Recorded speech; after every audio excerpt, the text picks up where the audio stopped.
It's great to see the coaches spending so much time with the red players working on the serve, and I've always believed that time spent on the serve is always a really good investment in their tennis. I still see so many coaches leaving the serve to the last few minutes of the lesson, almost like a bit of an afterthought. But if we want our players to improve the serve, then we have to do more serving. There are no shortcuts.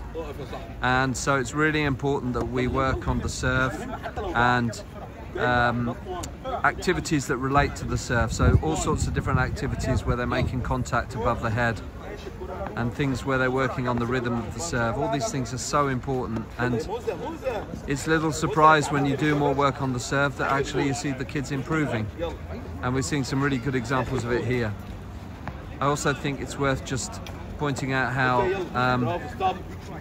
a lot of serving happens where the serve is done in isolation. One of the progressions that I think the coaches are going to do after this serve practice is they're going to connect the serve with a ground stroke. So they're talking about the serving action first in isolation, but then following up the serve with preparing to play a ground stroke afterwards. And this simple way you can connect the serve then with the rest of the game, rather than letting the serve be an isolated activity. So I'll come back to you in a second when they've progressed the practice, but it's really good to see so much serving going on here. Okay, and you can see here this little girl already is working on the serve and then coming out of the serving action and then preparing for the ground stroke afterwards.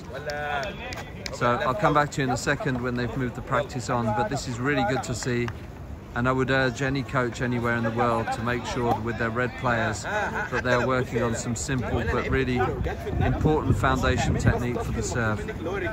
So that involves making sure the setup is right and the posture is right, starting to connect the two arms working together so that we start to develop rhythm. And part of that rhythm involves making sure that we get the continental grip in place nice and early as well, which is what the coaches are doing here. So this is serving in isolation. We'll come back in a second when the kids are doing a serve +1.